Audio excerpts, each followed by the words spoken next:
Do you know what's worse than being broke? It's having everything you thought would make you happy and still feeling empty. You see, there are two schools of thought here. A guy whose idea of happiness is luxury cars, pulling up to fancy restaurants, closets full of designer clothes, and people scrolling Instagram in their lavish homes. And then there's this guy, a man hiking a mountain on a random Tuesday, sweat dripping, laughing at nothing but the breeze. Here's the twist. The guy on the mountain, he's richer than the guy with the Rolex, and he doesn't even own a watch. Curious? Stick with me, because by the end of this video, I'll show you why everything we've been told about luxury is a scam, and why the real luxuries in life have nothing to do with money. Let's start with what society says luxury is. A shiny car, a huge house, expensive vacations, and a closet full of clothes that cost more than some people's rent. It's what we're taught to aspire to, right? Take John. John's got it all, a six-figure salary, a Porsche, and a penthouse apartment. But here's the thing. Every morning, John wakes up, groans at the alarm clock, drags himself to a job he secretly hates, and counts the days to the weekend. By Sunday night, he's already dreading Monday. So let me ask you, is that really luxury? Now meet Sarah. Sarah doesn't have a fancy car. She drives a beat-up Subaru that smells faintly of wet dog. She lives in a small cottage at the edge of a forest. Her mornings? Slow. Coffee on the porch. Birdsong as her playlist. On Tuesdays, she hikes mountains just because she can. Sarah has time. Time to be present. Time to love. Time to just exist. And here's where things get interesting, because what Sarah has, that's the real luxury. You see, Sarah didn't just get lucky. She made choices, purposeful, intentional choices. And this idea that real wealth comes from freedom, not stuff, isn't new. It's ancient. Let's start with Epicurus. This guy lived over 2,000 years ago, but his advice, timeless. Epicurus said, "Do not spoil what you have by desiring what you have not." He believed happiness came from simple pleasures, like a meal with friends, peace of mind, or a quiet afternoon. Epicurus would have loved Sarah. He'd probably sit on her porch, sipping coffee, saying, This is the good life." Now contrast that with John. Epicurus would have looked at John's Porsche and said, "Cool car, but does it help you sleep at night?" But we live in a world where more is the mantra. Friedrich Nietzsche, the guy who told us to embrace life and become who we are, would call this out for what it is, a distraction. Nietzsche believed most people live according to other people's rules, what he called the herd mentality. The herd says, get rich, buy things, impress people. But Nietzsche's like, nah, forget the herd. Create your own values. And guess what? Sarah, she left the herd. John, he's stuck in it. Now let's be fair.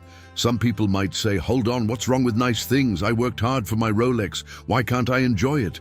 And you're right, there's nothing inherently wrong with wealth. Seneca, a Stoic philosopher, was wealthy himself. But here's the catch. Seneca believed wealth should serve you, not the other way around. He said, "It is not the man who has too little, but the man who craves more, that is poor."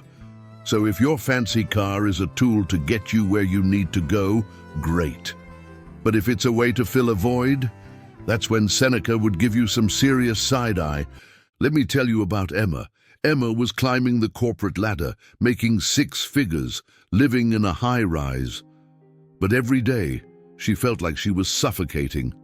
One day she snapped. She quit her job, sold her designer bags, and moved to a tiny town by the ocean. Now, Emma spends her days teaching yoga and her evenings watching sunsets. And here's the kicker. She says she's never been happier. Now, would Rousseau call Emma crazy? Nope. He'd say she finally got it. Rousseau believed modern society corrupts us with artificial desires. He thought true freedom came from returning to a simpler, more natural way of life. So when Emma traded boardroom meetings for beach walks, she wasn't losing. It was her ultimate win. Humans were not meant to live a rat race. But isn't having stuff fun? Isn't success satisfying? Sure, for a while, that dopamine rush you get from buying a new gadget, landing a promotion, or stepping into a brand new car, it's undeniable, it's exciting. You feel on top of the world, like you've made it. But here's the problem, that feeling doesn't last. Psychologists call it hedonic adaptation. It's that tendency we have to quickly get used to whatever new shiny thing we acquire. Think about it. Remember the thrill of unboxing your last phone? For the first week, it felt incredible. You showed it off, admired it, maybe even took extra care not to scratch it. But now, it's just another device, buried under notifications and smudged with fingerprints. The excitement? Long gone. And that's the trap. You're left chasing the next high. A bigger house, a faster car, a flashier watch. And when you get those things, the cycle starts all over again. Friedrich Nietzsche might call this the eternal recurrence, the exhausting, repetitive loop of desires that never truly fulfill us. But the luxuries that Sarah and Emma have, those don't fade. Good health, slow mornings, freedom to choose your day, the love of family and friends, these grow richer with time. Seneca put it best. True happiness is to enjoy the present without anxious dependence upon the future. Unlike material possessions, the joys of connection, health, and peace of mind don't depreciate. They compound. So yes, having stuff can be fun. Success can be satisfying, but only for a moment.